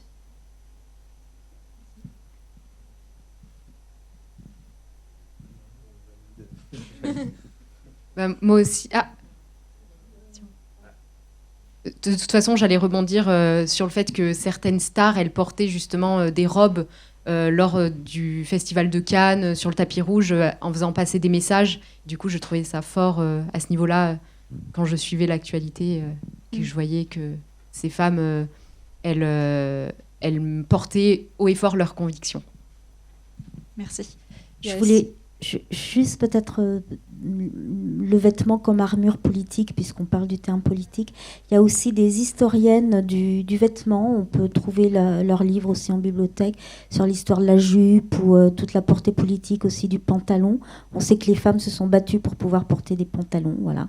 Et je ne sais pas s'il y a des hommes dans la salle aujourd'hui. Ils peuvent se battre aussi à notre exemple pour porter des jupes ou des robes. Hein, pourquoi pas. Merci. Et justement, sur ça, il y a aussi la députée écoféministe qui sera présente cet après-midi, Marie-Charlotte Garin, qui a souvent une combinaison violette. Et sinon, elle a aussi fait sa rentrée à l'Assemblée nationale avec la robe de Cécile Duflot, qui avait été un peu sifflée et tout ça quand elle était à l'Assemblée nationale. Et du coup, Marie-Charlotte a porté cette robe en disant on est dans la place et on va arriver pour faire ça. Mais elle en parlera, je pense, cet après-midi. Et il y a aussi d'autres députés comme Rachel Keke qui portent des motifs wax et que du coup c'est aussi c'est les motifs un peu africains et tout ça pour mettre un peu son identité culturelle aussi. Voilà. Et en fait il y a plein de manières de faire parce qu'on sait que justement les vêtements sont hyper politisés. On a vu aussi récemment avec la baya et tout ça, et alors que ça peut être une robe et tout ça.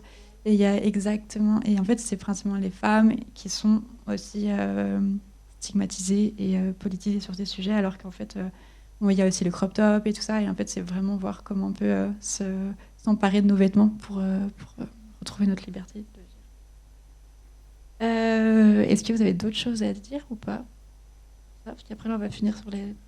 C'est après ça. Vous avez d'autres choses à dire? Ouais. Non, mais oui, je rejoins ce que disait Déborah. Moi, je connais pas trop les célébrités et tout, mais dire que toutes et tous, à notre échelle... on peut inspirer nos potes, nos familles. Et ça se fait aussi sans forcément porter sans que ça se voit forcément physiquement sur le vêtement qu'il y a une différence quelconque ou quoi, mais c'est aussi le choix du vêtement, comment il a été fabriqué, à partir de quelle matière, etc. Et de toute façon, tous nos achats sont politiques. Donc, et c'est un bon moyen, voilà, de sensibiliser autour de nous. Alors, il faut toujours trouver le bon ton, je pense, pas non plus avoir un ton trop moralisateur. Et voilà, essayer de sensibiliser, mais de façon pédagogique et bienveillante. C'est ce qu'on essaye de faire aussi à notre échelle. Voilà pour moi. Merci. Et ben, on va faire un petit questionnaire pour voir si vous avez suivi et que vous n'êtes pas trop endormi pendant cette table ronde. Est-ce que, d'après vous, quels sont les critères ou qu'est-ce que vous pourriez résumer pour une marque éthique? Qu'est-ce qui sont les choses importantes? Et vous pouvez lever la main ou dire comme ça. Ouais.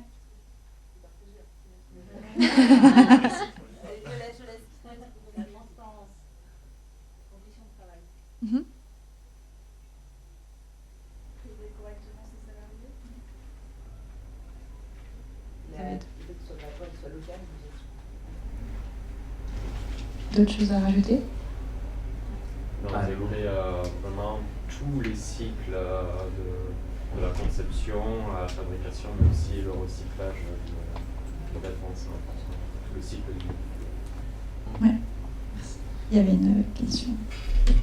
Un vêtement inclusif aussi. Ouais, tout à fait. Pour penser aussi, oui, pour mieux l'enfiler et tout ça pour les personnes qui sont. Ouais. Un peu l'incitation à consommer, s'il y a plein de pubs et tout, peut-être que c'est pas forcément. Ça peut être un signal. Être transparent et montrer qu'on a certains défauts et comment contrer ces défauts justement et s'améliorer. Ça va, ils ont bien suivi. Bravo. Vous êtes bons.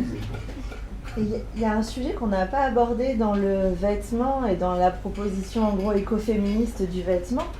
Enfin, on a parlé de tous ces aspects hyper intéressants, mais aussi sur juste les modèles de vêtements qu'on présente, enfin qu'on propose.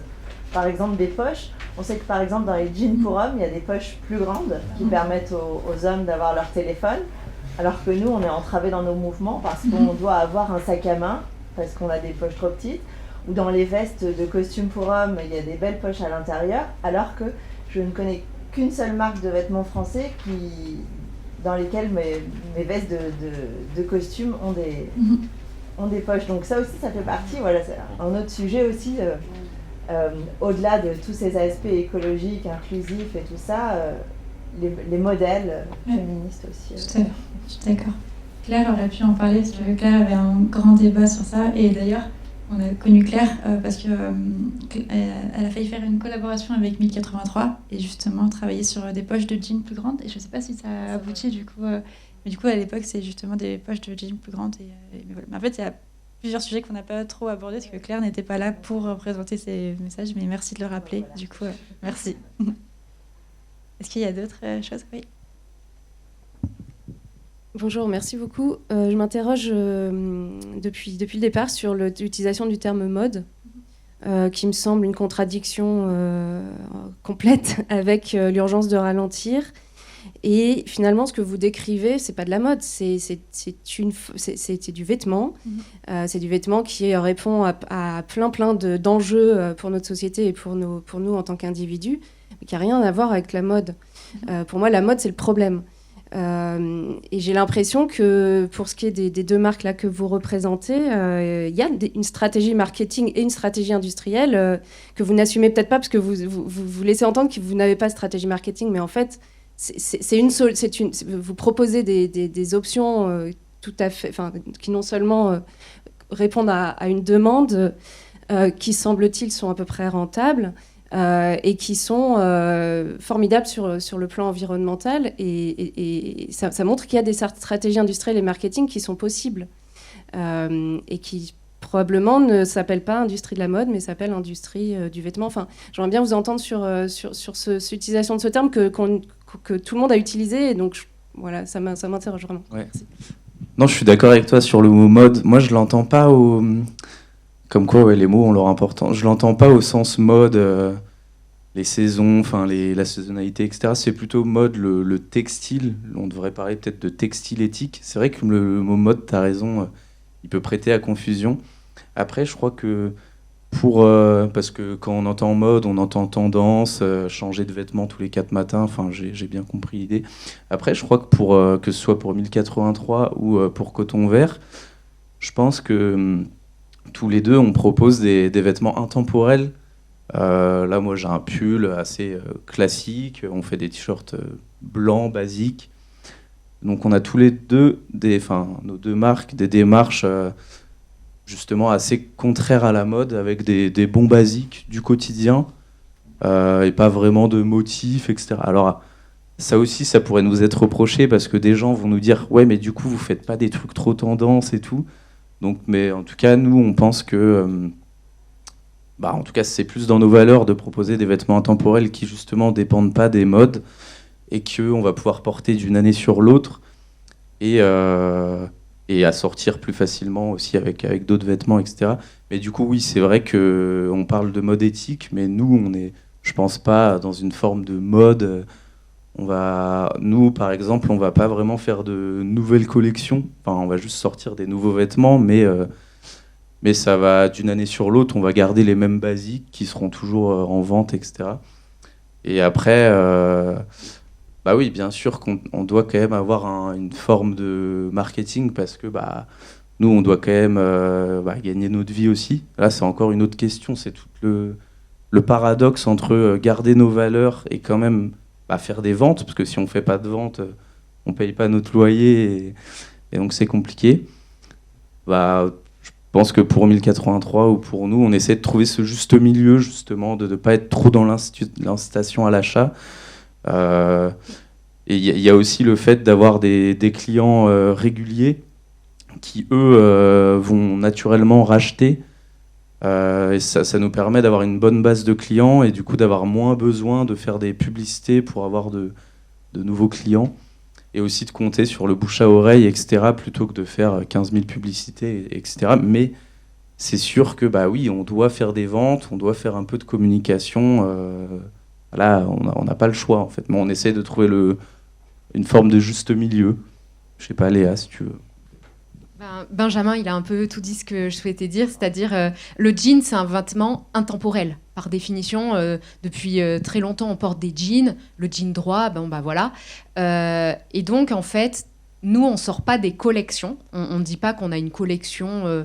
Et en plus, à chaque fois, les nouveautés qu'on sort, à chaque saison, il y en a très peu. On va avoir 15 références.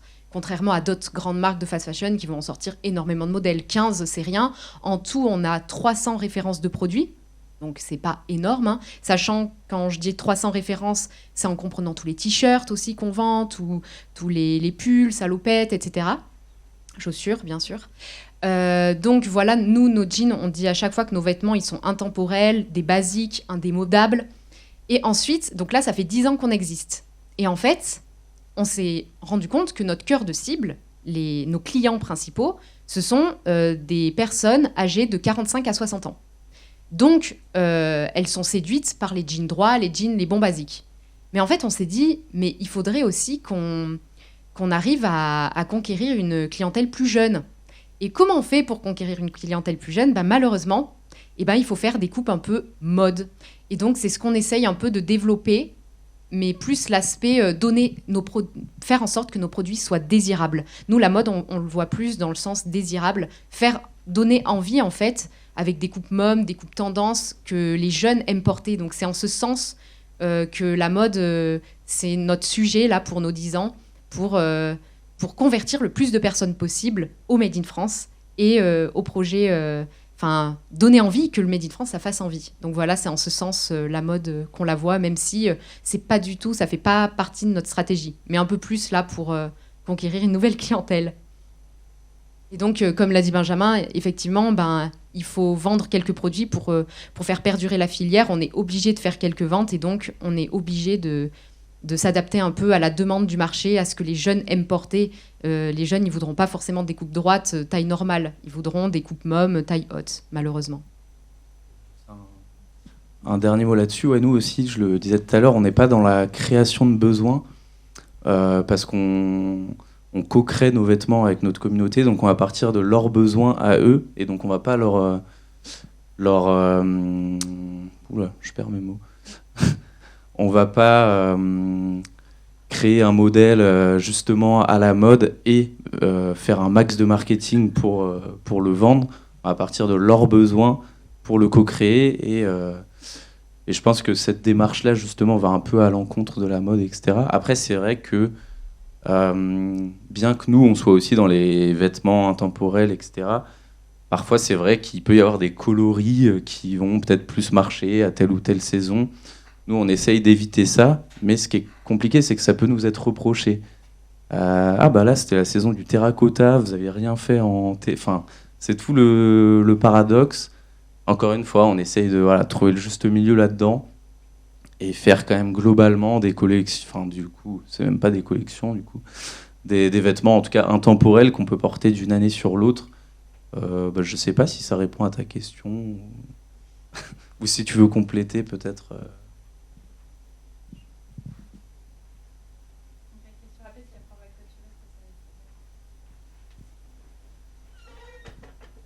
C'était peut-être juste une remarque. Enfin, moi, il me semble qu'il y a une grosse différence entre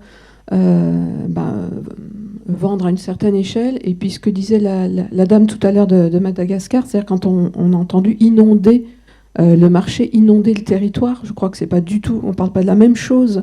Je pense qu'on est sur un problème de système aussi. Alors je sais pas si on peut dire système capitaliste, j'en sais rien. Il y a des enseignes qui ont quand même dû fermer, qui ont bu le bouillon.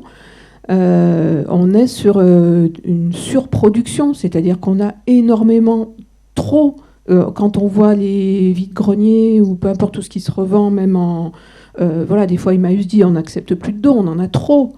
Donc il y a aussi comment on propose, et là je pense que peut-être que l'État, l'éducation, je ne sais pas, il y a une responsabilité aussi là-dedans de ne pas accepter qu'il y ait des saisons toutes les 6 semaines, effectivement, des choses qui soient bazardées, et comment on éduque aussi à une consommation responsable, ou de se dire c'est quoi le besoin, est-ce que j'ai besoin, et c'est extrêmement difficile de lutter contre ça parce qu'on est canardé continuellement de publicités, d'affiches et d'injonctions de paraître. Et voilà.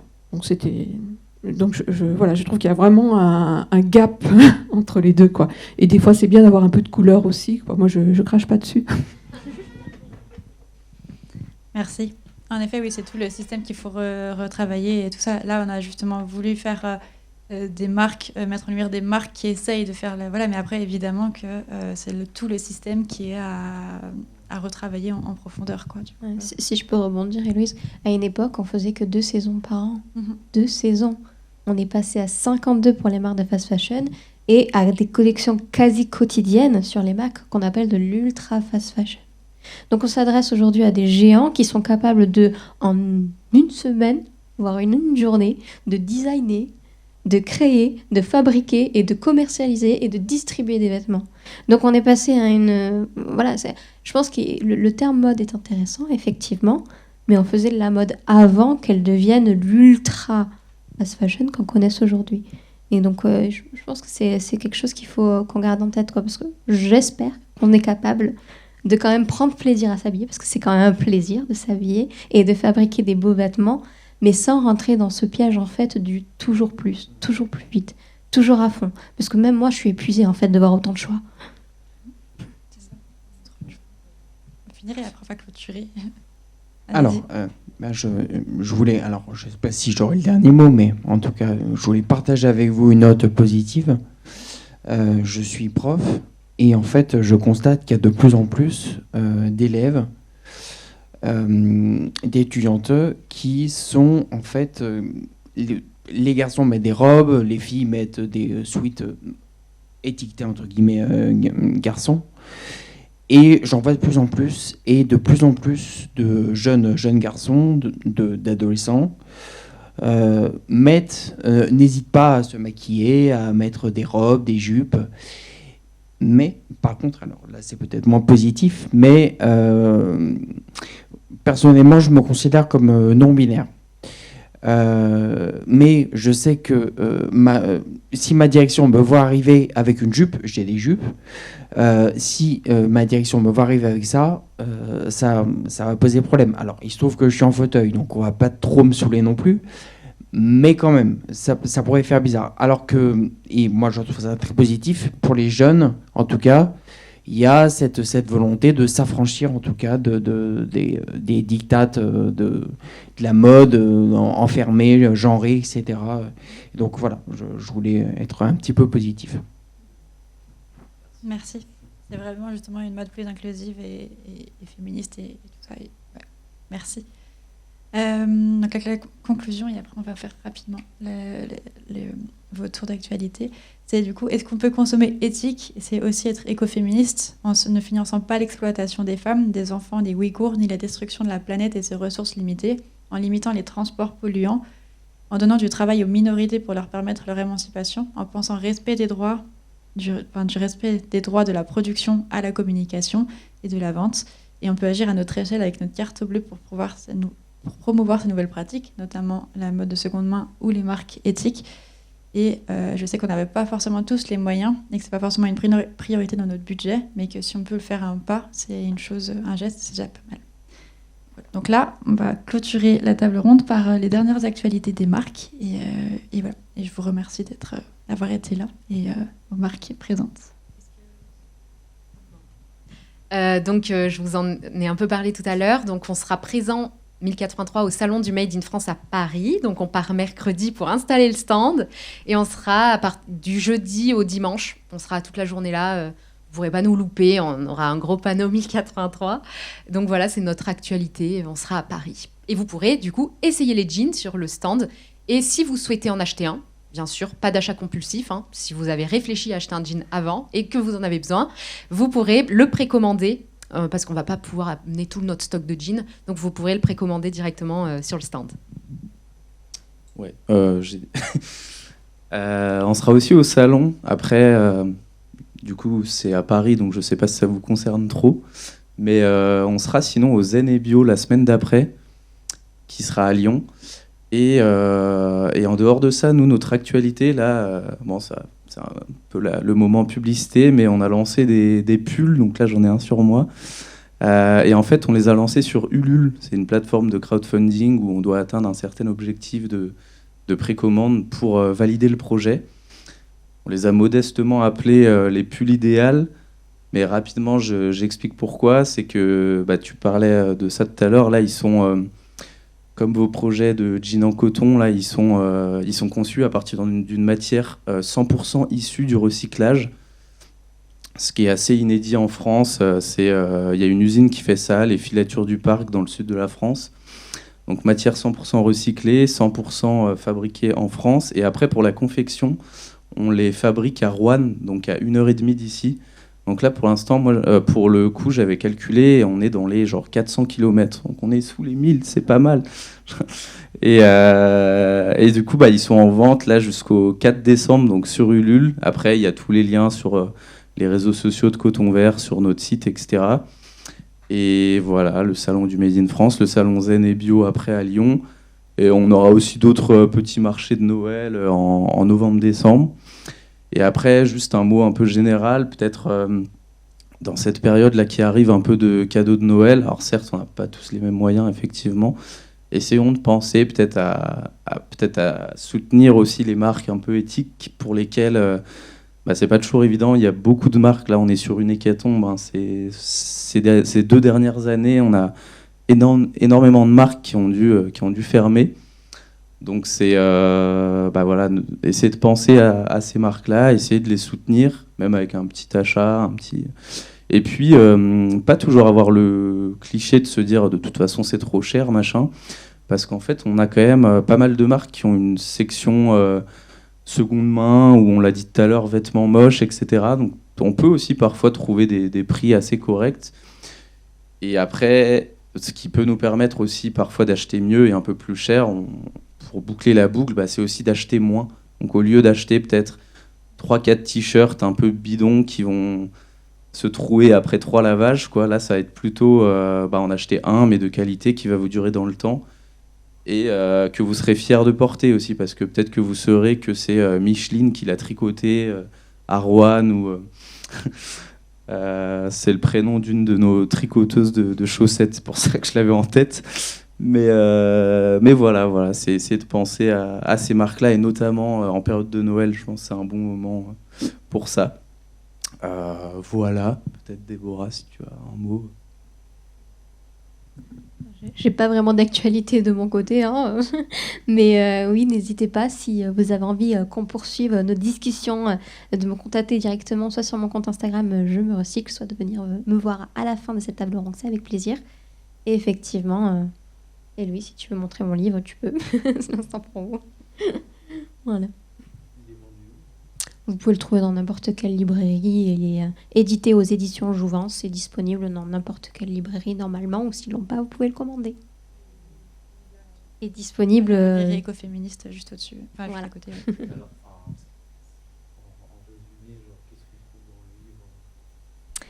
Alors, c'est un livre dans lequel j'aborde aujourd'hui quels sont les moyens qu'on a à notre disposition pour avoir un mode de vie beaucoup plus éco-responsable. C'est une découverte, vraiment un voyage que je fais dans notre mode de vie aujourd'hui, et comment concilier en fait ce besoin, moi en tant que femme, de m'épanouir dans ma vie, de m'émanciper, de vivre ma meilleure vie, puisque voilà, on en a qu'une avant tout, mais sans non plus se mettre la pression et de porter le poids de la cause écologique sur nos épaules. Donc j'essaie de trouver en fait mon équilibre entre toutes ces contradictions-là et de vous proposer des solutions pour agir à notre échelle. Voilà. Merci beaucoup. Et merci à tous les invités merci à Déborah, Benjamin et Léa d'être venus. Et merci à vous d'être venus quand même assez nombreux un dimanche matin. Et donc, voilà, j'espère que ça vous a... Merci à tous.